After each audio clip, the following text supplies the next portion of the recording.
This is Inside the Locker Room, where football isn't just a game, it's a war zone. Every take, unfiltered. Every prediction, ruthless. From Sunday battles to primetime legends. We break down the matchups, the mind games, and the moments that define champions. Fantasy, film, trash talk, all inside the locker room. So if you came for smoke, you're in the fire now.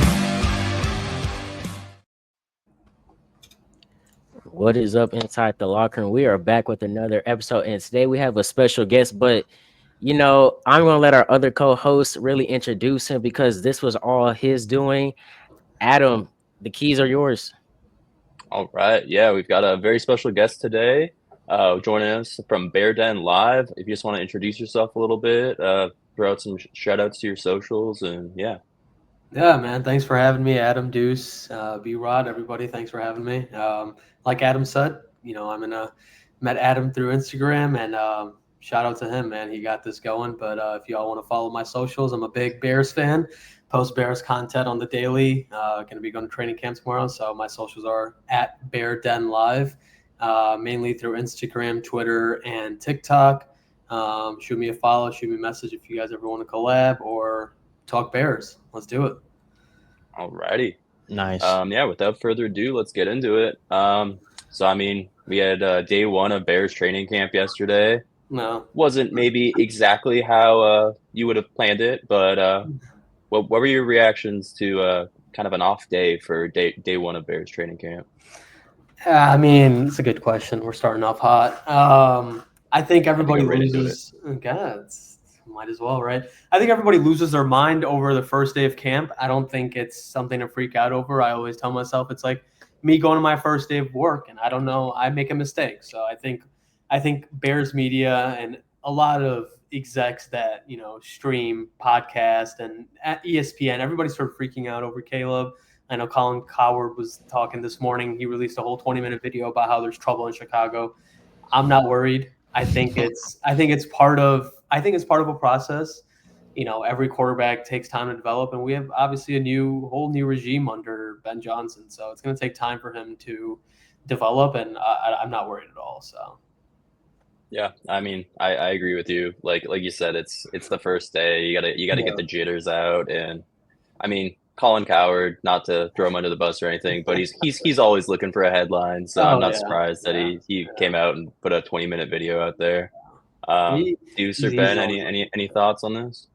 I give it, just like you said, it's the first day of training camp. I wouldn't stress too much. Last year it was the same thing with Caleb Williams since it was his rookie year, and to me, he played perfectly fine in the regular season with the limited options he had.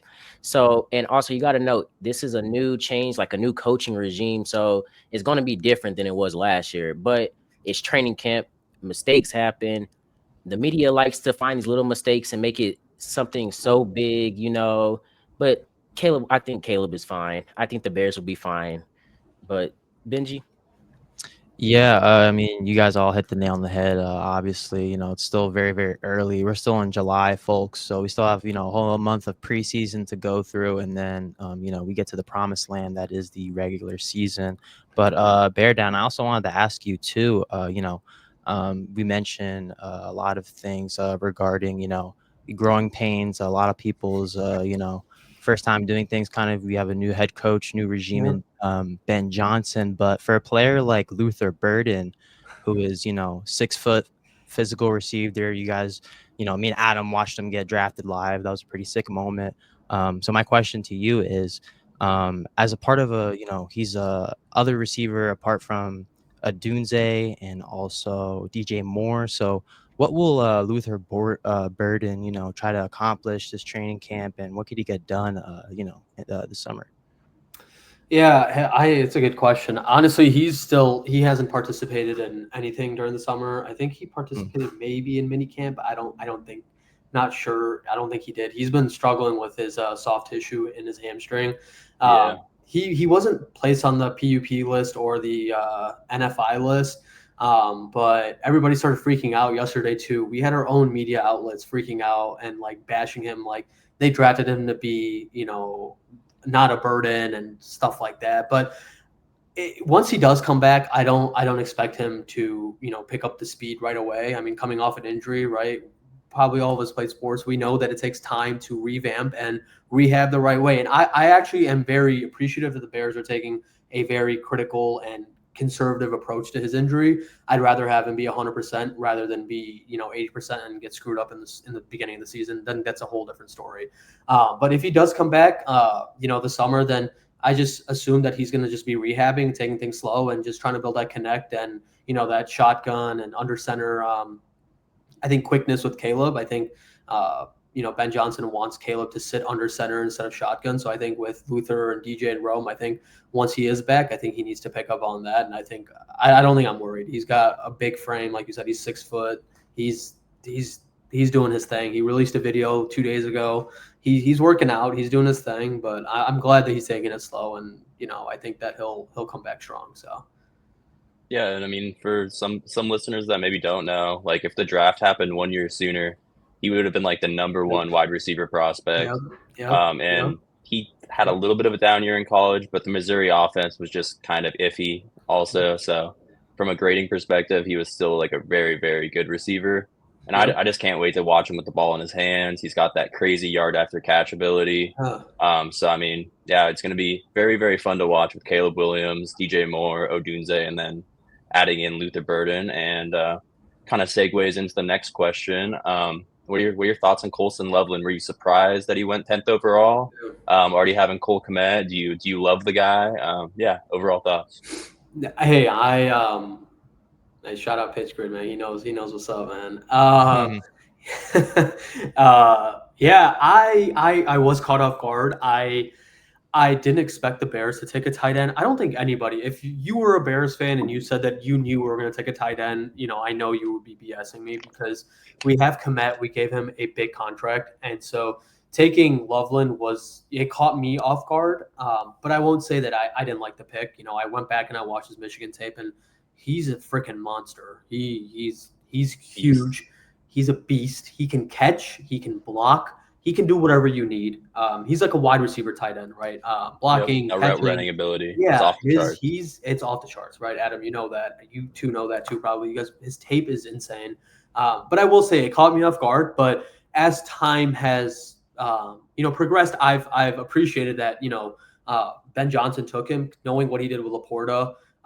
So I'm not worried. And with Kmet, I think that it's good. I think he gives him that mentorship to be what he needs to be. And it's a good competition, honestly, man. I think it sets both of them up for success, and it's like a competition who's going to be tight end 1. And, you got to work your tail off to get that spot in Ben Johnson's offense. So I think it is a great pick, and it just helps Caleb even more, right? With blocking, pass catching, any leadership, anything. So I think it's a great pick, and I'm ready for this kid to go, man. No, it's a great point that like the competition is only going to make him better. Yeah. I might have been the only person with like 200,000 people around us in Green Bay that I was not shocked by the pick, just because I thought he was just as good, just as good as Tyler Warren. And at the same time, you mentioned Sam Laporta, which is perfect because that's what I was going to mention. He's basically a Sam Laporta clone. Like he's that guy that people weren't talking about enough. I think he's going to have a better career than Tyler Warren. Yeah. And I mean, Ben Johnson going from a Sam Laporta, he's like, he probably didn't expect to have a guy that's like the prototypical build of Sam Laporta right away going into year 1. So, I mean, might have surprised some people, but I think it's going to be a great pick and just give Caleb Williams as many weapons as he can get. And then if he doesn't perform, then we're going to have a problem. But I think I'm a big believer in Caleb Williams. So I think he's going to, I think he's going to get it going. But let's get into Bears season expectations overall. Do you think they're a playoff team? Let's maybe say, like, what's your ceiling for them? What's your floor for them? Yeah, 100% playoff team. Man, this team's going to win the Super Bowl. I'm telling you. I'm not even delusional. I'm telling you, this is not even delusional. It's like, nah. I've been delusional for 23 years then. No, I think this is a playoff team. I think this is a playoff team, man. I mean, I think 12-5 is where I'm going for, the highest achievable, I think, is 12-5. if worse comes to worse, I think 9-8 is just what Vegas has us at. We're at 8.5 wins at on sports books. But I think 12-5 is completely doable. You know, with a division that lost Ben Johnson and multiple players and coaching staff to our team, I think that we will be taking the North. I think that the North is very up for grabs. Okay, You know, Vikings. I like it. I don't think the Vikings. I don't think they're all that. I don't think JJ. I'm not a believer in JJ McCarthy. I think he got carried by Harbaugh and all that in Michigan. I just don't. I don't see it. I don't see the North being as competitive as people think. I don't like the Packers. Packers are not good. The Lions. I think it's going to be between the Lions. Yeah, screw the Packers. The freaking copy the Illinois. I will say I love the NFC North rivalries that the fans have. Like, they just Yo, me and Adam saw that firsthand in Green Bay, and it was honestly hilarious. There was literally two dudes next to the porta potty just like going at it, but they were joking, but they're just like going at it, like just rambling off of like just mishaps for both their teams. It's hilarious, like the rivalries you guys got. Mm-hmm. Yeah, no, like I've mentioned it a few times, but like I heard more Bears still suck chants than like go Pack go chants while we were there. It was wild. Like they honestly spend more time trying to like put down the Bears than actually cheering for their own team. No, it's pretty freaking funny. How about you, Deuce, Ben? What do you guys think? What do you think the ceiling or the floor is for the Bears this season? Honestly, I still think the Bears are a playoff team. You know, they got better whether you like it or not. My ceiling for them is 10, 11 wins. If something was to go wrong, and my floor would be 6 wins and 6 or 7 wins, I still think they're a very talented team. If for them to get 6 or 7 wins, I think like players are going to have to get hurt. But even with that, I think the Bears have enough of depth to, you know, still perform well. And I think over the offseason, that's what they really prioritize. We caught and saw that. So this season is kind of in the Bears' favor. Like you said, the North is up for grabs.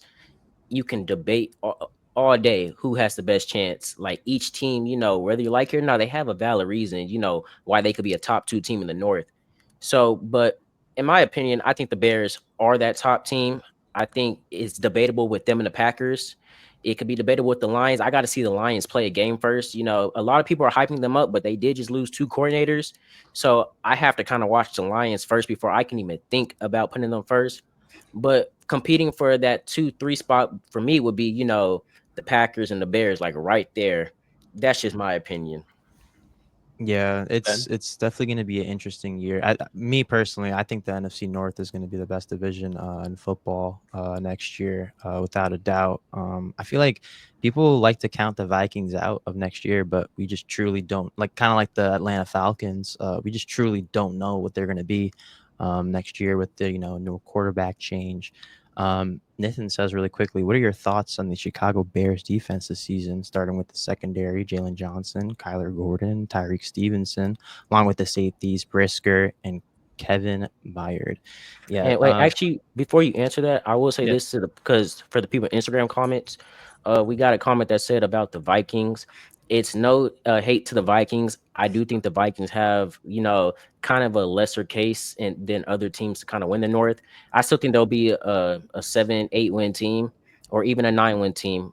Or like I think they'll probably be a team that just make the playoffs. You never know with this division. They have a valid. They could all make the playoffs, legit. Yeah, but I just think the Vikings out of the other 3 teams kind of have, you know, not the best behind them compared to the other teams. But I give the mic back off to y'all. Yeah, to go to that point very quickly, like the Vikings have like the biggest question mark for sure out of all of these, teams here. But to answer Nathan's question really quickly, I think the Bears defense has always been pretty good. It's kind of, having similar problems to some of these Jets teams as well that I've covered. Their offense has just struggled, but their defense, has just been good for a certain amount of years, but nothing's really been done to, help the defense get off the stay off the field with the offense. So, but point I was going back to before is, the Vikings obviously being a big question mark, like we've been saying. And then when it comes to the Lions and the Bears and the Packers, I think the biggest question for the Chicago Bears is, like we've been saying this entire time, is just how are these other teams going to be performing? And we'll see what Ben Johnson has, lined up for Chicago and the Bears next season. So yeah. You wanna jump in there, Bear Den? Thoughts on the Chicago Bears defense? Yeah, I think this is a great question, and I think the media always talks about our offense, and I think our defense always gets thrown under the rug. Um, like you just even in that comment, like you have Jalen Johnson, who is an All Pros DB. You have Kyler Gordon. You have Brisker Tariq. is always nice too. Yeah. Brisker is great when he's healthy. Oh man, Brisker and Gordon and Jalen are a unstoppable trio. And then you got Kevin Byard. You got vet. You got vet presence. And I think our defense is so strong that it gets thrown under the rug. But I think this is one of the top 5 defenses in the league. And I just think that our offense always gets all the attention, but our defense will be making noise if they can stay healthy. I know Brisker went down with a crazy injury, didn't play the entire year basically last year, but he stays healthy, this defense is going to be unstoppable.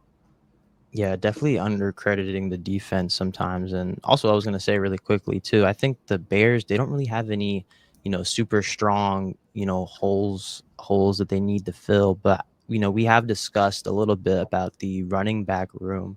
In my opinion, it's a little bit, weaker than other running back rooms outside of DeAndre Swift, of course. But I think the main question, I guess, to just sort of wrap this all up is, what is this? What is the ceiling, I guess, and what do you expect about this running back room for Chicago? We've kind of discussed it before last week on the podcast, but we want to know, what do you think about this running back room? It's definitely a questionable running back room. I know a lot of critics have a lot to say about it just because who we have. I do think that DeAndre will take a leap this year with Ben Johnson. He's been coached with him before in Detroit, and he did not have the best year because Jamal Williams took all of his touchdowns. He had the record of like how many touchdowns within the 1 yard Knuckles, line. baby. Yeah, he went crazy. Montgomery, yeah. Yeah, but no, I think DeAndre. I've always been a DeAndre Swift stan. I've used to love him ever since he was in Detroit, just because I had him in fantasy, and I've just liked him ever since. But I think a lot of people forget about Roschon Johnson too. He's a big running back, and not only is a running back, he's a pass catching running back too. Yeah, he's a running back too, but he's very talented. And if Ben Johnson can deliver the same role that he did with Demont and Jahmyr Gibbs in Detroit and do that with Roschon and DeAndre. I'm not saying that's like what they're going to be doing, but if you can implement that system into them, I think it's going to be a great time. And I think DeAndre will be taking a big leap, if he can run up the middle and find his holes that he needs to work on. But yeah. No, it's a great point about like Roschon Johnson is kind of like that forgotten man, but he could have a big year if he ends up getting that kind of Thunder or Knuckles role. Could have a really good year. Another guy, Kyle Monangai, out of Rutgers. DeAndre Swift was he was giving rave reviews about him either today or yesterday. I just read it before we went on the show, but was saying that he could easily end up winning that that Knuckles role and that close yardage role. That he can do a little bit of everything. And like people always forget about like the 7th round picks, but honestly, like I think he had like 1,100, 1,200 yards each of the last 2 years for Rutgers. So I mean, he could be that kind of Isaiah Pacheco that just comes out of nowhere for the Bears this season. So could be really interesting. I'll just throw out my expectations for the Bears this season. When we ran the numbers like about a month ago, I want to do it again sometime soon, but I had them going 10-7, I believe, and sneaking into the playoffs as like the 7th seed. I think, in my opinion, I still got the Lions winning the division, but it's going to be really interesting to watch these like first 4 games for the entire division because they lost like something like 6 assistants. I mean, 2 of them becoming head coaches and then getting poached by the various head coaches to follow them as well. So, I mean, that's going to be a big thing to watch. I do think they just have almost every single player returning on offense and defense. And they had some of the most injuries on defense of anyone last year, also on their offensive line too. So they can come back healthy if I'm forgetting his name right now, but if Jameson Williams. If Jameson Williams can really take that next step and like become a breakout star for him to go along with Amon-Ra St. Brown, and then of course you got Laporta, you got the great running game. So I mean it's just going to be interesting to see if they really do take a step back on offense because of the loss of Ben Johnson, which kind of segues into my last question. Well, it's kind of 2-1, but obviously Caleb Williams was the most sacked quarterback in the NFL last year, but boy, did they do like everything in their power to get him as many weapons on the offensive line as possible. Signing some of the big contracts, making the trade for Joe Tooney. So what are your thoughts on the O-line going forward? And then do you think the Ben Johnson impact is going to be enough to really propel them? I know you already said they're a playoff team, but just overall finishing thoughts. Yeah, no. I think building the trenches was one of the best things that the Bears did. I don't think we've ever focused on that ever in our entire franchise. This is one of the best O lines. Relatable as a Seahawks fan. Yeah, you guys have all know this. Like since the '85 Bears, even with the '85 Bears, our line wasn't that good. But no, this is the best O line that we've ever seen, and we are known to be a historical cheap franchise. And the fact that we did spend an insane amount of money on like Drew Dolman and all these Jonah Jack, everybody that we picked up in free agency was very surprising, but it was the right time to do it just because you have a young quarterback that you need to develop. He's got a lot of talent and he just needs that time. And I think with this O-line that we now have, we're giving him a lot of time to develop and go through his reads properly. So I think it's going to be a whole new era in Chicago football. And to answer your last question, Adam, the Ben Johnson effect, I think we saw what he did in Detroit. All he has to do is be that hard coach that he was in Detroit, bring that over as a head coach here. I know I've been watching these pressers from the 2 days of practice, and Kevin Byard and Cole Kmet have said that this guy, he doesn't mess around. He will be hard on his players. He has a standard set, and he has a lot of aura today. Kevin Byard said, like he said, the young guys call it aura. All right, I like that. Yeah, I won't end off with that. He is what everybody expects him to be, and I think that effect is already showing with how hard he coaches. And we just got to wait 46 more days, and I think he'll show the world what his capabilities are with his team. Love it. No. Well, I mean, thank you so much for joining us, and you're welcome to come back on the show anytime. If you just want to throw out the shout out to your socials just one more time for anyone that might have started listening late. Yeah. Bear Den Live. That's BearDenLive. Mainly on TikTok and Instagram, but also on Twitter. Tap in. You want to DM me, talk football, talk Bears. We can debate, do anything. So I appreciate y'all having me, man. Appreciate you. Thanks for coming on. Check this man out. Thanks, Adam. Thanks, guys. Yeah. So that was a nice guest. Personal. It was perfect. Always welcome back on the show. Guests are always welcome to be on the show. But next, kind of going into the next NFL topic, Terry McLaurin was not present at training camp, and I'm just gonna give my quick thoughts on that. Terry McLaurin has been very loyal to Washington's franchise. He's been through so many different quarterbacks, and that have not gone the right way. Let me just say that how they've wanted, and for him to stay on the same team, I think that's one that shows how loyal he is to the franchise. But also, I will say this: you just got Jaden Daniels the Rookie of the Year. Why not, hurry up and get this extension for your wide receiver one? I think having him for Jaden Daniels is only going to make him better. And that's kind of screwing Terry McLaurin over and Jaden McDaniels over by not having McLaurin resigned, if y'all know what I'm saying. But Adam, Benji, y'all's thoughts? Yeah, I mean, I kind of mentioned this a couple weeks ago, but I never thought it would get this late and this far. He's technically not reporting already because training camp has started at this point. But reports are saying that Terry McLaurin, wide receiver for the Commanders, is seeking $30 million a year potentially for his new contract. And I think he deserves it. Like you said, he's shown loyalty. He's been on this team since 2019, so that's almost 6 years at this point, or 6 years. So he's been on the roster for a while. So I think if anybody's deserving of a new contract in this wide receiver room, Also considering that they let go of Diami Brown as well, even after he had a nice playoff, resume. Yeah. Playoff resume from last year. So why not pay Terry McLaurin? But I guess, as we said many times, he's a big factor to Jaden Daniels' success for his rookie season. But if he does potentially leave the Commanders, I mean, do we see him on potentially the Steelers, the Patriots, the Chargers, these wide receiver, needy teams? And I even throw in my Jets in there because we could, stack onto this New York Buckeyes team that we got going on. So I would freaking love that. We didn't get, I know, right? And we didn't, we didn't go after, I'm sure we went after Chris Olave, but, do we add another potential receiver opposed to Garrett Wilson?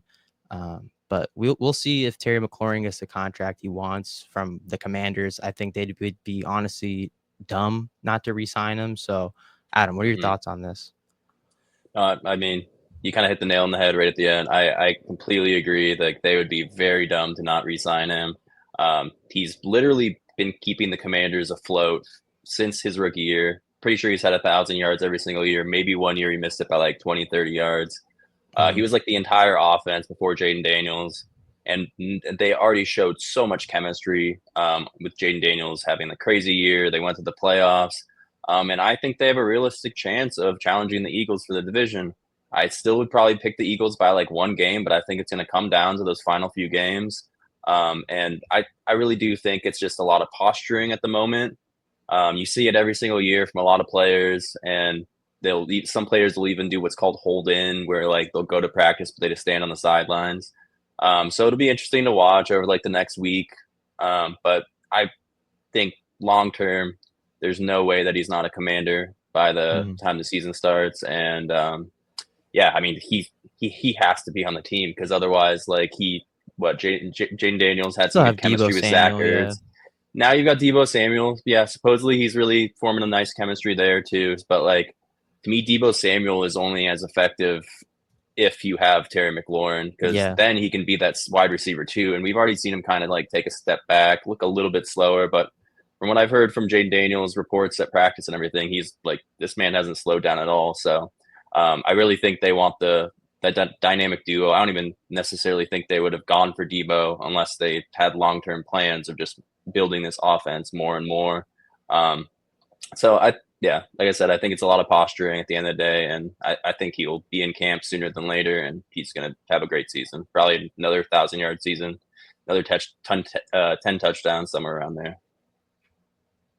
Yeah, and I mean, the best interest, and I think the Cowboys need to take note of this also before we talk about the Cowboys training camp, is, like you said, Adam, you need to sign your players that actually perform. You need to lock your guys down.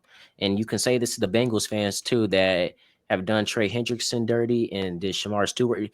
You got to sign the guys that are productive, or that will be productive for your squad. You need to sign them. You don't need a holdout, because then that creates player frustration, that ruins the team chemistry. And, I'm going to just segue this into the Cowboys contract situation, with Micah. It takes a lot for a player to still go up to a facility where your owner just kind of crapped on you, still have a bright smile, still participate. But, he said he's doing it for the team. He's doing it for himself. He's not doing it for Jerry Jones. But it's always, like I said, it's always important to keep your stars happy, because then your star can go to a different team and torch you later in the season. So, and that's not a good look. But passing the mic off. I was about to say real quick, I know you're praying he don't go to the Eagles one day, because that, I hope. Because I mean, we did see Micah. If Michael Parsons knew what was best, I think if he ever went to Philadelphia, he would never live it down from Cowboys fans. But I will say this: if he was to go to Philly, it would be because of Jerry Jones and his incompetence as an owner. He would have to do something stupid to make Micah, leave. And I think Jerry Jones has already kind of proven like how stupid he kind of is right now by saying these comments to the media. But I digress.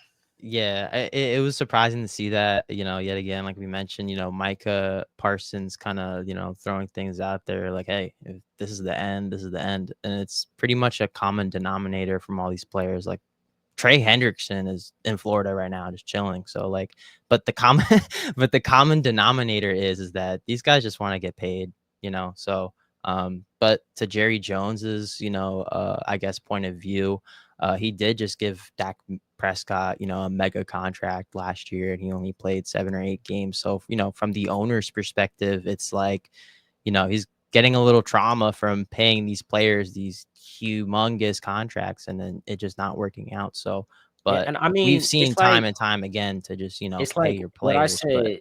It's like what I said. You know, I understand. Like I understand exactly what Jerry's point of view was when he said that. It's just why do you say that to the media who you know can spin the story a whole different way than what it was intended? And yes, it already did sound stupid when he already said it come out of his mouth, but you know, with it just being now in the media's hands, who knows what kind of stories, who knows what else they you know, who knows what else he kind of do. And you know, we got to come. I think Jerry Jones does it to stay active in the media. It's a I agree. I really think right now he only cares about his public perception, and I think he only cares about the money. Like I've said before, I don't really think he cares about winning. And the last time he really did win was in the 90s, and you can really credit majority of that to Jimmy Johnson. I mean, I wasn't even born yet, but you know, I've watched a lot of tapes, I've watched a lot of like videos and stuff on it, and you see that like Jimmy Johnson played a bigger part in that team. And I still don't even like how he got rid of Tom Landry at the even that when Tom Landry was already a legendary coach. So, you know, Jerry Jones just does some questionable things. It's kind of weird. I don't like him as an owner, coming from a personal Cowboys fan. I'm telling you this, the Cowboys, in my opinion, won't scratch a Super Bowl until Jerry Jones is out the office. And even if the Joneses family is done with that franchise, I think enough damage is already done. And I think he's really hurt the fan reputation. None of the fans like Jerry Jones, whether you like it or not. Jerry might think he has loyal. No, we are not loyal to Jerry Jones. We are loyal to the Cowboys because we like the Cowboys. Jerry Jones is the reason why we kind of lose every season. And yes, it has a team. It is a team effort, but Jerry Jones does nothing to really address it. He keeps giving these players minimal contracts. He doesn't try to go for any of the big stars. His final big star was just George Pickens, but he could have. He did have a good offseason, but I feel like he kind of just let that go all out the window with those comments he made. And I know I'm kind of going on a rant here because that's a fan frustration. Let it all out. Oh, you're good. That's a fan frustration, but I'm just telling you, like, how much longer can we sit here and just do this season after season? We keep getting bounced. We can't even get past the divisional round. And you would think, okay, maybe let's take a Bears approach and like really invest in our offseason, really invest in our coaches. And I'm not saying like Brian Schottenheimer is I haven't seen him really coach the Cowboys yet, but I mean, from his track record, I feel like there was other coaches that the Cowboys could have signed before Brian Schottenheimer. You get Mike McCarthy, you think he's coming back for another year. No, you get rid of him after all the coaches already signed. So it makes no sense. Then you redeem yourself a little bit in the draft and in the free agency, but how do we know that's enough to really win us over if the season comes around and we fumble hard again? Are you going to do something in the during midseason, trade for a big name star? Cowboys are always in trade talks like around this time, and they never trade for anybody big. The last time I saw somebody them trade for somebody big, it was when they traded for Amari Cooper during the season. So those are just like, you know, as a fan, that is just stuff that pours out like every season. Are you going to really, Jerry, when are you going to finally realize, like, are you going to do something better? Are you going to step down if you really want to see this franchise win? And that's why I think Jerry Jones cares about public perception, and he only cares about money right now. Yeah, no, I mean, I completely agree with you. Like, honestly, you hit my 2 points I was going to make at the very end. But George Pickens, like, I was going to give him a little bit of credit. Yeah, George Pickens, great trade, especially the value-wise. Cowboys, probably A+ draft, if not A. They were, in my opinion, one of the 5 best draft classes. And, like, I know he's not making all of those decisions, but he is a big factor in all of those decisions. So I wanted to give him a lot of credit. But then, I mean, like, let's compare it to, like, a franchise like the Patriots. Like, you never – like, Bill Belichick, anytime he'd be asked anything, he'd be like, all right, we're on to next week. Let's talk about next week. Like, instead you have your owner – Jerry Jones, like, making the headlines and for some reason, like, making it a thing, which should be the exact opposite of what you want. And then like calling the players by their wrong names even. Yeah, I mean, It's and crazy. It's like if you're shows going to where get the his stuff right, head's at also. if you're gonna get the details right, at least like if you're gonna say all the details, say it right. Because you claim Micah Parsons was out more weeks than he actually was. He was out 4 weeks. So I don't know where the whatever how 6-8 weeks came from. He was out 4 weeks, so it kind of makes no sense. But like I said, all props to Micah for being there because a lot of players would be out the window. And I know if that was Trey Hendrickson, he would most definitely be out the window. He already is like out the window with I think he's kind of done with Yeah. the Bengals. He's already in He Florida, right now. He chilling. So- Yeah, we need to get Jerry Jones some like note cards or a teleprompter or something because I don't What think he he's needs to doing do so is great just flying off the needs- top there anymore. Jerry Jones got to give it. Jerry Jones needs to let it go. You've already Yeah. you're a national icon whether you like it or not. Just because the Cowboys name was attached to you, you don't have nothing left with this Cowboys franchise, in my opinion. So, like, give it to somebody younger that knows the game a little bit more, that understands the game a little bit more. There's these younger GMs, these younger owners that know the game more than Jerry Jones. And I think Jerry Jones still thinks this is the 90s, and to win, it has to be like how he won in the 90s. But this is the 2020s. You can't win like you did in the 90s. You actually have to build a team. But And I know you've mentioned this before, so I mean, I guess we can just kind of end with this. But like the problem is Stephen Jones is in the family. Like he's been around Jerry Jones his entire life, so it's like without a doubt he's rubbed off on him. So even when Jerry Jones steps down or whatever happens, like it's still going to be a problem. I know you've said to me privately and publicly before that like you don't think that the Cowboys can win a championship as long as even like anyone in the Jones family. So like basically, are you saying that they would have to sell the team to a different ownership group to really eventually win a title again? I really do think they're going to have to and I hate to say this as a fan because like you never want to like say, oh, we're not like going to Super Bowl. And a lot of Cowboys fans have that issue of saying we're going to the Super Bowl this year. No. And I'm sorry. Look, you got to be logical and realistic as a Cowboys fan. Jerry Jones, he don't got what it takes. This team has to be sold to a different ownership, in my opinion. But I don't think that's going to happen because Stephen Jones has kind of been getting fed all the ownership. He's slowly taking control. And once Jerry does finally step down, Stephen Jones is going right up there. That's why I tell this to like my friends and my ODC friends, my Cowboys friends all the time. Until the Cowboys get rid of the Joneses family, the Cowboys won't win. And I think that the Joneses family just has the same ideologies, how to win. And yes, I give them the props. They know how to draft well. I saw a post that they drafted 10 all pros, but what does that mean if you can't win a Super Bowl? What does that mean if you can't get past the divisional round?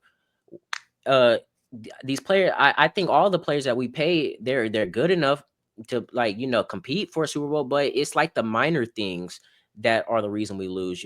We had one year where we were just consistently fumbling the ball and consistently getting penalties, and it just made no sense. And Jerry Jones really didn't have no answer for that. And what owner, can't really, y'all get what I'm saying, basically. Yeah.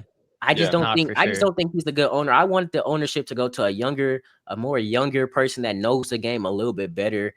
All credit to Jerry Jones for the 3 Super Bowls that he's won, but hey, we're in a new time, we're in a new era. And if you want to start seeing the NFC East hasn't had a back-to-back winner in the last like 20-21 years. But that's going to change real soon with the Eagles because the Eagles know how to draft well. They know how to win. Yeah, and Jalen Hurts is locked in right now. Same as the Commanders, and I hate to give the Eagles their props, but they're doing it. They're running a franchise better than the Cowboys right now. I said that the Cowboys had a good offseason, but the Eagles just know how to really run it consistently. The Cowboys will have one good offseason, have one bad offseason, have 2 good offseasons, have one bad offseason. It's never continuous. The Eagles have been slowly just having quiet good offseason year after year. And how much I hate to say, they have a very strong case to win, the NFC East for 2 years in a row and be the first back-to-back in 2021 years. So, yeah, no, I appreciate that unbiased perspective, even though you are a Cowboys fan. So we're going to have another special guest join us in just a minute. But before we do, there was some not so great news coming out of Jets country today. So, I mean, Ben almost had a heart attack. So let's just have Ben jump in here and chime in. Nah, yeah, it was about 9:30 a.m. this morning, waking up, thinking, let me wake up early, do my, workout routine, try to, make my life better here. And then I get a notification on my phone that Justin Fields was carted off to the locker room.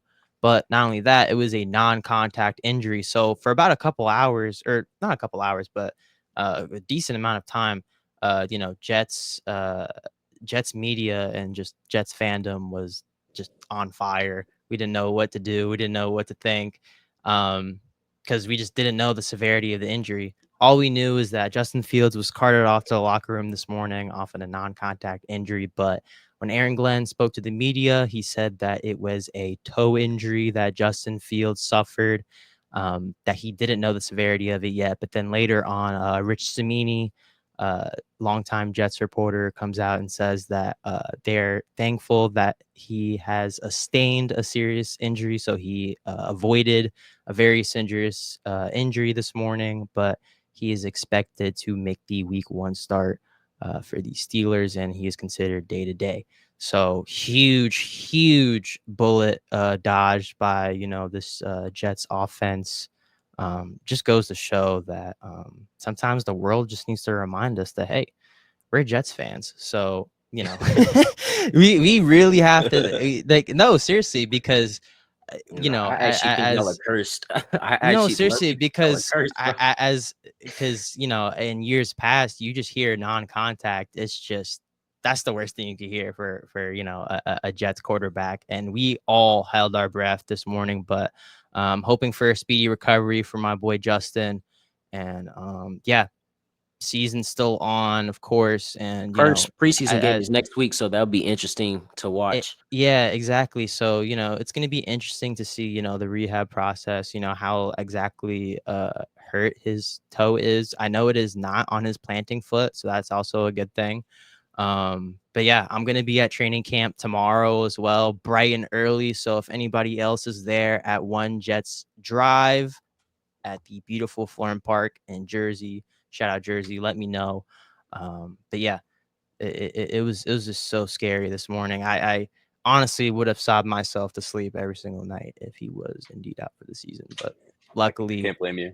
Luckily, he's not. I mean, But it's good that they said day to day, even too. Didn't say week to week or some other designation. So maybe it was just basically a really bad stub toe. So who knows? yeah, Maybe we'll see him back out there in a week.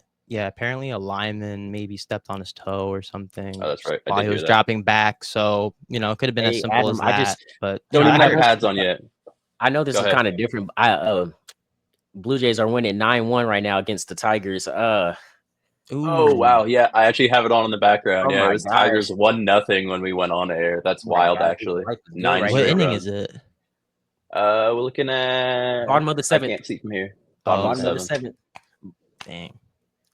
But But yeah. Adam, do you want to, go ahead and introduce our guest? I know he is a very close friend of yours, and he has been very supportive to our podcasting account. I mean, words cannot describe how thankful I am that you got him connected with us. He's done a lot for us. He got a whole NFL player to view our story. Only credit to you. But Adam, I'm giving you the, introduce your guest. Yeah. So we got the Pitch Grid podcast joining us right now. We're gonna talk a little English football. Maybe dive into some other stuff. But welcome. You want to introduce yourself? Shout out some of your socials. Yeah, appreciate it, bro. I'm John. I run the Pitch Grid podcast. We talk football from both sides of the pond.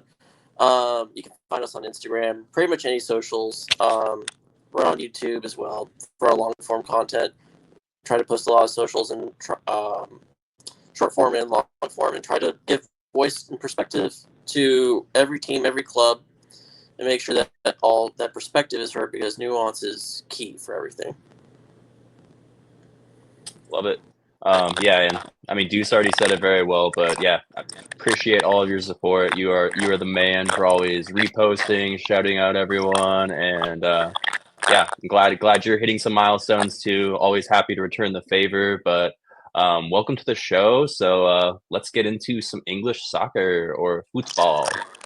So I know you were mentioning some recent transfer window moves that you wanted to get into. So the floor is yours. Well, I mean, you're looking at Birmingham City who just got acquired by Tom Brady and company last year, they got a Celtic striker coming down to the championship, which is amazing. It shows the ambitions that Birmingham has. They've got the documentary coming out in August, which is I'm really excited for to see. It documents their season last year.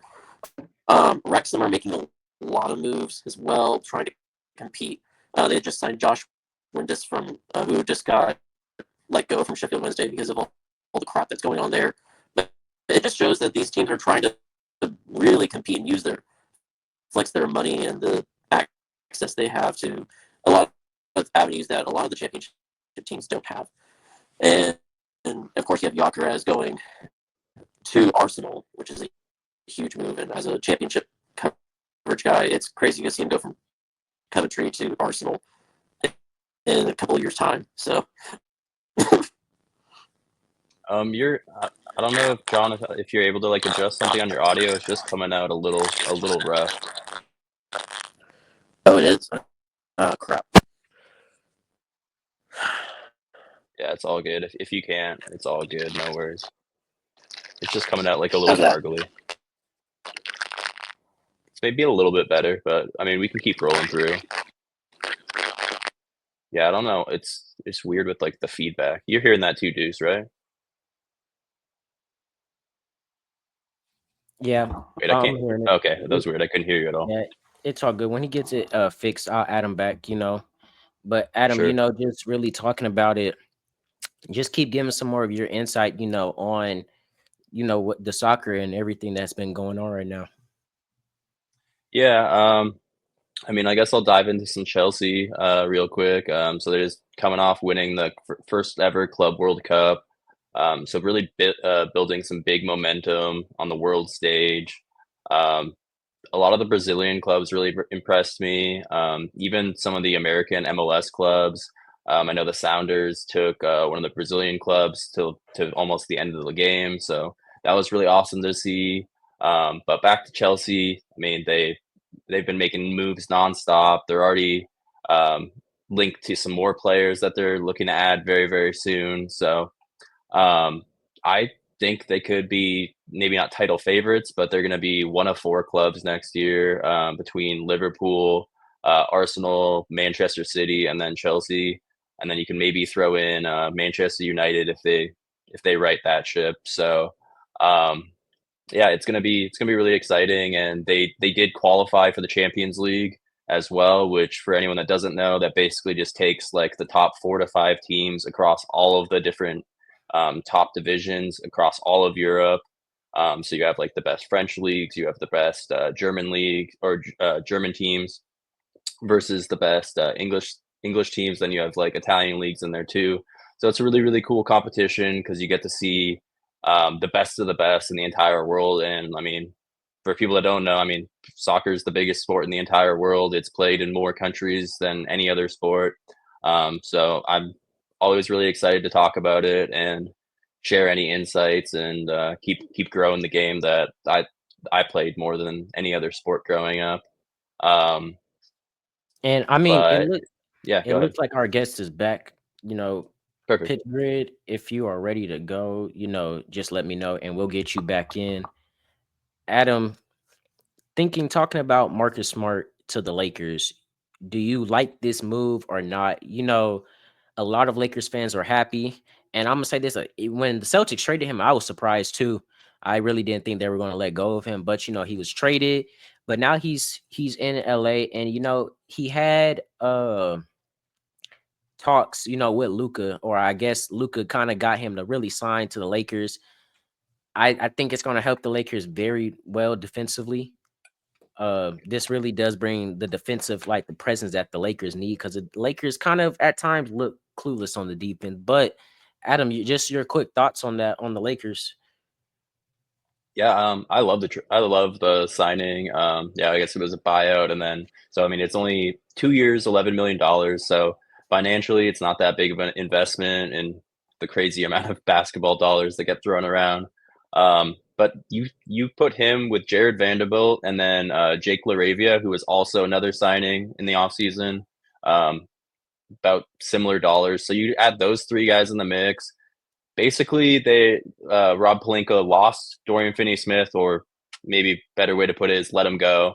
And then you're able to get those two players plus DeAndre Ayton. So, I mean, you get potentially two good defensive players for one defensive player. Marcus Smart he can still knock down a bucket too. And like you said, two-time defensive player of the year. So it's just going to be the biggest problem will be, can he stay healthy? Because the last few seasons, I think he has missed around like 20, 30 games per season. So that's going to be the biggest thing. But on hey, deep, yeah, go ahead. The Lakers only really lost Dorian Finney-Smith this season. They gained more than they lost. That's really a bright positive on Rob Pelinka. Normally, and I've seen patches where the Lakers kind of lose a lot of pieces and then they kind of re-sign the same pieces, but the presence isn't the same. This year, you're bringing back majority of your players and you're adding new players. So this is only benefiting from the Lakers and JJ Redick going into year 2. I got full confidence in him. Not fully going to say they're going to win the West, but I think, like I said before, they are a top team in the West, whether you like it or not. As long as you have Luka, I always think you're going to be in competition, and Luka strives when he has weapons around him. You know, there was times in Dallas he didn't have weapons around him, but when he got Kyrie and they started to build around Luka, you see what happened. They went to the finals. This team is Rob Pelinka has done a very great job at adding the right pieces around Luka. People that Luka know, DeAndre Ayton, Marcus Smart, and previous players. So I think this is all doing this to benefit Luka, and plus they still have LeBron on the team. Although he is getting old, he is still very productive. LeBron is still very productive, and whether you like it or not, he right now in his career, like I said, he is the second option in my opinion now, since Luka has kind of taken over more of the lead role. But he is still a top player, a top 5 second option. He made All NBA last year at his age, so we don't see a lot of players doing that nowadays. But like I said, you can never count the Lakers out. This NBA upcoming season is going to be probably a crazy one. Just like watching the West, it's just watching MLB standings constantly change day after day because these teams all have a valid case to make the playoffs. I think there's only probably 2 teams that probably won't have a case to make the playoffs in the West, but this is stacking up to be a very, very, very tight race. Yeah, and I'm just really excited to see the resurgence from Jared Vanderbilt, because the first season that he was on the Lakers, he was just a defensive menace. Even showed up with like some key 3-point shots made too. So he kind of had a lack of minutes last year. So it's going to be interesting, and I'm really excited to see him kind of come back. But Jake LaRavia, I don't think people are talking about him enough because he's a very underrated 3-and-D player. He's really scrappy. He's going to get more minutes. So I mean, none of these signings project to necessarily be in the starting lineup, but depending on who you're playing, they could end up being in there, or just guys that you can mix in with the starting lineup. Otherwise, we're going to have a very nice second unit with a lot of defense on there, and just those scrappy players, like the Alex Carusos the Lakers were missing last year. Now you have that potentially in a Marcus Smart, who again can still knock down a shot, can still make a 3. So I mean, you're getting other guys that are around Luka and LeBron who love to drive the paint, love to have 2 guys on them at once and then find the open man. So now you're just getting more guys that can knock it down, and you're getting that grit defensively, which I still have high hopes for skinny Luka. I'm hoping that he can lock in on the defensive end. And Austin Reeves is another guy. I know you and one of our fans, Trey, has really been hype on skinny Luka. And I know Trey not on the show today, but MVP. Yeah, Trey has had a lot to say about skinny Luka. So I mean, it made me hype for him myself. Y'all too had kind of made me really hype skinny Luka. I saw a picture of him in the gym the other day, and I was like, man, this picture and how he looked last year. Oh, yeah, he's looking good. And I mean, I hate to call him skinny Luka every time, but it's just kind of his new nickname, I guess, going forward. But I mean, also with the voters, with all the writers, they get kind of stale when they're voting for MVP. So I mean, Shea just won it last year. Jokic won it the year before. I think they're really looking for that next guy to take over. And Luka easily could have won it multiple seasons. He was probably runner up or top 3 in voting many of the last 3-4 years. So I'm really excited to see it. And talking to Pitch Grid a little bit, it looks like he's having some technical difficulties. So I think we're gonna have to reschedule that part of the segment. But we could. Do you want Jump to talk a into little? Yeah, jump into MLB. Yeah, we can talk some baseball. I mean, it's been a wild week in baseball. Once again, the Blue Jays, I hate to say it, beat the Yankees 2-1 in the series. Um, like you said, Adam, even though the Yankees did lose, I still can't count them out. You know, you still got a season to go. Um, but I will say the Blue Jays have came out All-Star break hot. You know, they went into All-Star break and you know, it was a lot of questions where can this team remain consistent? And I mean, they look perfectly fine coming out the break. They've won 2 straight series. Right now, they're currently beating the Tigers. Last time I checked, 9-1. So, I mean, Blue Jays are kind of right now they're already a top 3 team in the AL. Top two team if you want to debate it right now if they beat the Tigers this series. Key players, I mean, Addison Barger, my God, he is probably I keep calling Addison the GOAT Barger because every time he's at the plate, Love it. I just know that he's going to hit the ball. I mean, he's came up clutch so many games, and it's like the Blue Jays. They have a very consistent batting lineup, top down. It's kind of made me realize that some of these players that are lower in the lineup can actually hit. You know, players like Joey Loperfido. What happened, Ada? Breaking news: Mariners just traded for Josh Naylor. Ooh. Gave up prospect Brandon Garcia, who had just made his debut a couple days ago. But I mean, I wanted them to get Eugenio Suarez back. I was going to touch on that in like a few minutes, but the breaking news comes through. Josh Naylor, also on the Diamondbacks. He's a big bat. He can crush a baseball. Not necessarily a great defensive guy, but that's the exact guy the Mariners needed. I mean, just watching him play the Astros last weekend. I mean, this last series. But what did y'all have to give up? You know. So Brandon Garcia, who he's been kind of going back and forth between being a starting pitcher and a relief pitcher. He's pitched the last like 2 or 3 games for the Mariners after just getting called up, being used as a reliever. Does have some electric stuff. Like we're talking like 97, 98 mile an hour fastball. Still working on the secondary pitches, but that could be a big loss long term. But I mean, I'm just glad the Mariners are finally going for it. We're about to get into the power rankings, which we can still do that. But Josh Naylor is that impact bat. You can put him in he'll probably bat fifth for the Mariners now, maybe even 6th. So now the Mariners are just going to look outstanding 1 through 6. Like you're going to have J.P. Crawford, Julio Rodriguez, Cal Raleigh, Randy Rosarina, and now probably Josh Naylor in there. So instead of having to have like Mitch Garver or some other bat in there, which I mean, no shade on Mitch Garver because he's actually been batting really well lately, but getting an impact bat like Josh Naylor is absolutely huge. So we gave up Brandon Garcia and then Ashton Izzy, who I'll be completely honest, I don't know who that is off the top of my head. I'll have to do a little bit of research at the end. So it doesn't sound like we had to give up the farm. We didn't give up any of our like top prospects. I think Brandon Garcia was like the 12th prospect in the Mariners system. We do have 8 top 100 prospects. It's more than anyone in baseball, depending on which rankings you look at. But so Brandon Garcia might be a loss down the road, but absolutely love that. I have no idea what you were talking about before that happened. No, all good. But yeah, like I was Blue talking Jays, about, right? yeah, like I was saying, the Blue Jays. I mean, basically they've came out the All-Star break looking hot as normal. The top of the batting lineup, top down, is hitting very well. Joey Loperfido is one player I want to give a call out to because he is also a player that you wouldn't think too much of, but he is starting to kind of get my attention in the Blue Jays lineup. It's one more player that I on defense. I just can't even I can't hit the nail on the name right now. It'll probably come back to me next week. But with that being said, talking some power rankings, you know, I'm kind of gonna let you go first because I don't really got you know, my top 10 down right now. I really want to say right now my debate is, would you say the Brewers are like kind of the best team in baseball? I mean, they've been playing like it recently. They caught me.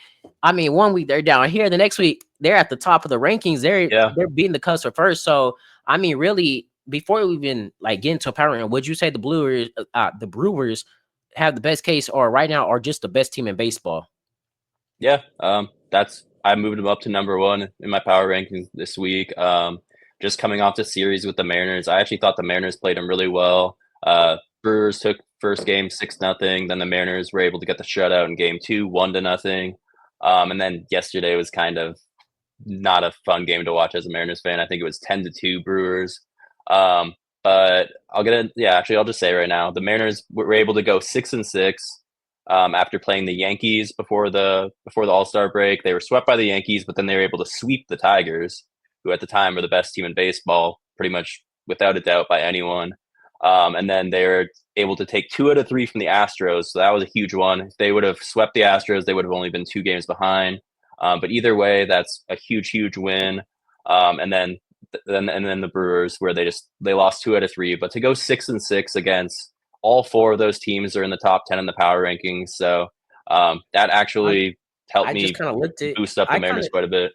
I just looked, and the Tigers are 1-9 in their last 10. So I mean, they are most definitely dropping in the power rankings. I mean, if before after you give your power rankings, I'm just obviously going to say I kind of think that the Tigers are probably going to either be my 3rd or 4th seed team. Yep. I kind of think that the Astros and the Blue Jays and the Brewers are just playing better than them right now. But Adam, if you just want to go ahead and give your quick top 10. Yep. So yeah, like I said, we got Brewers at number 1. Cubs, who you said they've just kind of leapfrogged, but the Cubs are still right there. Cubs at number 2. I agree with you. I have Tigers at 3 now. Then it's going to be, like you said, 1-9 in the last 10. I mean, it's a long season. There's still a lot of games to be played. So usually every single top team, even World Series favorites and World Series winners eventually, they usually all have like 5-game losing streaks, even sometimes bigger than that. So I wouldn't like put up the red flag too much yet. But Dodgers at number 4. You could kind of go interchangeably, Dodgers or Blue Jays. For me, the roster is just so deep for the Dodgers. They're coming off the World Series. They're still going to get a lot of guys back healthy. So for me, it's got to be the Dodgers at 4, and then the Blue Jays are going to slide right there at number 5. And if they keep staying hot, by next week they could be a top 3 team. Maybe they'll be the number 1 team if the Brewers slide a little bit. But Blue Jays at 5, Phillies at 6. I feel like they've just that team that has just been hanging around that 6 to 7 spot almost every single week. Astros at 7. They've slid a little bit, and that's not biased at all, even though I am a Mariners fan. I think I cross-referenced a few other power rankings, and ESPN had the Astros at 7 as well. Yankees, I got them at 8. Some other people put them at 9, but I still got them at 8. They've also slid a little bit lately, but they're another team that's going to get a lot of guys back soon. They also have I cannot remember his name right now. It's not Curtis Jones, but I call him Baby Aaron Judge. He's sitting in AAA right now. He's been putting up some crazy numbers, so maybe they call him up in the next few weeks or sometime in the second half for the playoff run, which would be a scary bat to add to the mix if he's able to do in the big leagues what he's doing in AAA. So then number 9 is going to be the New York Mets, who their number 1 problem is just probably pitching. They've got a great offense. They've been kind of back and forth as far as consistency, but they're rounded back into form. And then number 10, rounding out the top 10 power rankings, is my Seattle Mariners. To me, in my opinion, they deserve it. Like I said, they've gone 6-6 against 4 teams that are all higher than them in the power rankings: the Yankees, the Tigers, the Astros, and the Brewers. And honestly, with just adding Josh Naylor, cannot even talk about how excited I am. I'm just giddy beyond all belief. So if he's able to make an instant impact, they could easily move up to like the 8th spot, maybe even the 7th spot by next week if they start getting on a hot streak. And the best part is the Mariners are playing the Angels today, starting that series. They're about to play the Athletics. I think they play the White Sox. So they got through this gauntlet of games, and now they actually get to play some lesser teams. And the important thing is just not playing down to the competition. And a couple honorable mentions. Wait, no, I didn't end up putting that in there. Oh yeah, honorable mentions. I would have Red Sox at 11, Padres at 12. So their Red Sox are super duper hot. They've lost a couple games the last few, but they actually, I think they won 9-8 last night against the Phillies. So that was a great win. Back and forth game. I think it went to like 11 innings. So very exciting game to watch. But your thoughts, if you want to mention anything about my power rankings, Deuce? I think they're kind of pretty spot on. I probably think like I'll always, me and you have a few slight differences. I mean, for me in baseball, I probably get the Brewers the one spot. They were my five each week. They've been jumping. They were at the 10, then they're at the 5, and now they're at the 1. I think their play has backed it up tremendously. Number 2, I would give the Astros. Just kind of because they came off a series win against the Diamondbacks, and yes, the Diamondbacks may not be the best team, but they still hit relatively well. And it's kind of funny how every time Jose Altuve steps up to bat, he just gets instantly booed. It's just kind of crazy to see Every how much stadium. it kind of is crazy to see how much the league hates him. But I think jumping into the 3 spot for me, and I know it's gonna be a hot take, but I would give it to my Blue Jays. Like I said before, they came out the All-Star break hot. The biggest series were this series the last series against the Yankees and this series against the Tigers. And currently, as right now, they're beating the Tigers, so everything's going in their favor. They beat the Yankees 2-1 in the series, so that will probably be my 3. And I'm using this all on the real app. Also, I didn't write any of these standings down. So yeah, I get 1 the Brewers, 2 the Astros, 3 the Blue Jays. 4 would be the Dodgers. I think the Dodgers still have a championship team. You know, they're still winning. And they got players hurt, and you still can't count out the previous World Series champions. At 4, I mean at 5, I'll give it to the Tigers. Although they are 1-9 in their last 10, I still think maybe this is just a slump. You know, in baseball, there's times where you go on a cold streak. Like you've told me, times you're going on a cold streak, and then you can go on a hot streak. Maybe this is just a cold streak. Maybe after, or maybe they get it back together after this game. I'm not wishing that on the Blue Jays, but maybe they finally find their groove after this game. It's 11-1 Blue Jays though. That was my So Number 1, 2, 3, 5. my 5. So my 6, I'll probably give it to the Cubs. That's also interchangeable with the Dodgers. I still think that the Cubs are a very top team. I'm always joking with my friend Hunter in my Cowboys group chat that the Brewers are better than the Cubs. And yeah, as of right now they are, but I still think the Cubs Still are close. really they're a top 2 team really, if they, if some games go different ways, but like next week they can be my number 2 team. That's just how quick Yeah, these I still got them at 2. yeah, that's how quick these standings can change. And I'm saying this to anybody watching. Don't take I'm saying take my listen to my standings, but just let you know this changes how I see it from week to week, So at I 6, like you taking the bold approach because yeah. there's the last few weeks you've been kind of like 1 week ahead of some other rankers, but at the same time you were the first one that I've seen put the Blue Jays in the top 10, and then you were hit the nail on the head with that. And you were putting the Brewers in the top 10 as well, and now they're all the way up to 1. So And yeah, no, I'm just I saying that's just appreciate the bold takes. you just get that by really watching. So, and I mean, was I at 6 or 7? Yeah, you're at 6. Yeah, So going to 7 now, I think. So at 7, I go into the Yankees. Although they did just lose this last series, they're still, Adam, you pointed it out to me. They're still a team. And I really don't like talking good on the Yankees because I don't like them, but they're still a team that made it to the World Series last year. And as long as you have Aaron Judge on that team, he is kind of the reason why the Blue Jays did not sweep the Yankees. He hit a clutch home run in game 2 that made them win the game in the 9th inning. So, and the Blue Jays just could not come back from that. At 8, I would probably have to give it to the Phillies. I would probably give it to the Phillies. I think that the Phillies had an amazing series with the Red Sox.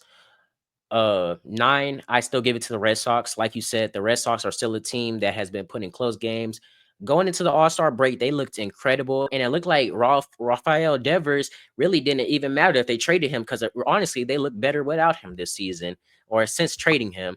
And like you said, Adam, 10. The locker room. Yes, 10, I would give it to the Mariners. They're keeping these series close. They have a strong Appreciate chance. it. No problem. But I'm kind of looking at they have a strong chance to really jump the Yankees for that 4th spot. And, if they keep playing well, hey, going into the playoffs, like you said, after they just traded for this player, they can be a really strong threat. This AL playoff, this AL race every week kind of gives me it just kind of hurts my brain. Every year, I'm even. It's crazy. I don't know who's going to finish where and who's going to finish. 1 week this team's up here, 1 week this team is down there. But honorable mention, I would have to give it to the Padres. Like you said, they have been playing well, and I was kind of contemplating putting them in the top 10. That was kind of my debate between the Mariners and the Padres, but I do What about the give. Mets? You got the Mets like right around there Yes, too. the Mariners, Mets, Padres are all in my, like, they could easily be the seven. I'm not 7, 8 through 10 spot. Those are in my rankings, and a few honorable mentions. I hate to leave these teams out, but Yeah. I just kind of think that these teams are, like, just better. But next week the Mets could be in, like I've said, and And also just real quick, like I honestly think any of these teams that we're putting in the top 10, they all have a realistic chance of winning the yes, World Series. So like I think if everybody you has don't their watch taste. baseball, it's a great year to tune in and start watching baseball because like it's going to be an electric race. And honestly, you don't Yeah. usually see where So, there's like over 5 teams that could win the World Series. and I mean, if for instance, if they don't make my top 10 this week, that doesn't mean they're not gonna make my top 10 next week. I've had a lot of teams kind of rotate in and out. I had the Yankees out of my top 10 at one point, and they're back in it. I had the Mets at my top 5 spot at one point. They're not back in it. Yep. But I also want to give an honorable mention to the Rangers, although they did just they beat the Athletics, and they may not be the best of the teams, but the Rangers have finally got over 500. That was kind of big, and I believe they played the Tigers, and they were able to scratch off a win, if I can remember correctly, and that's kind of really big for the Rangers. And now that has put the Rangers in, competition to fight for that playoff spot. Because Adam, I will not lie, they are fighting alongside the They're hanging Angels. around. I don't like it. They're like that team that's just kind of, not right there yet, but they're like slowly picking at you. If the Rangers keep winning, hey, you never know. But Adam, do you got anything you want to close this podcast out? I will say this first. Next week, tune in. It's a lot going on inside the locker room. We got collabs with Sports Nuts. We got Kobe Bryant special. We got a lot of guests coming on.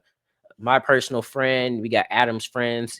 It's a lot of good guests that you're going to want to see. And then also tune into our episode next week as well. We always like You're to gonna see us a lot next week. Yes, you're going to get a lot of content out of us next week. So I would want to keep it stay around. Follow the TikTok, follow the Instagram, follow the YouTube. If people have been keeping up with the TikToks, I have kind of been very present lately, really, really present lately. So just stay tuned. But Adam, do you got anything to say before we close out this pod? Yeah, I just want to shout out the Pitch Grid one more time because I know he had some technical difficulties, but go follow this dude on Instagram, on YouTube. He makes a lot of really great videos.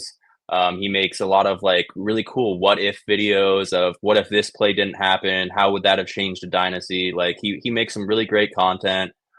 He's all love, all support for all the other creators out there as well.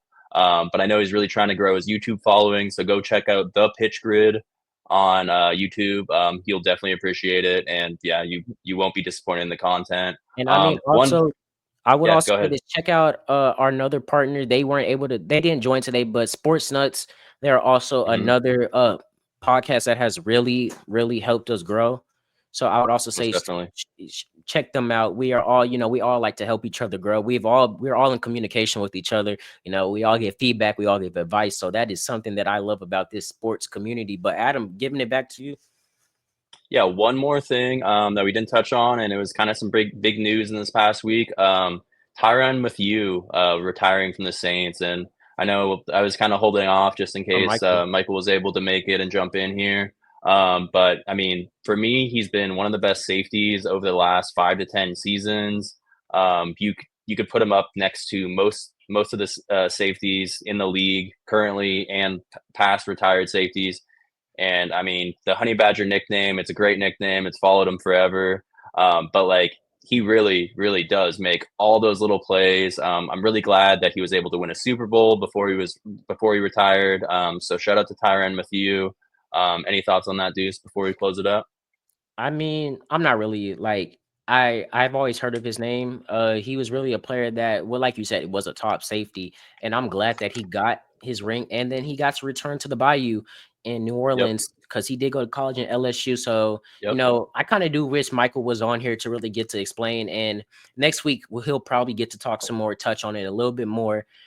But just as a fan of the game, I like what he did for the game. He played for the love of the game, and For sure. that's all I got to say on that. But closing this out, as always, like I said, as always, stay tuned, follow, comment, like all of our stuff. we're currently growing up by the day, and you know, it's always important when we have our fan interactions. Everything that y'all do kind of drives us to keep going week after week, and it's only love from inside the locker room. As always, like I say, stay safe and enjoy this episode.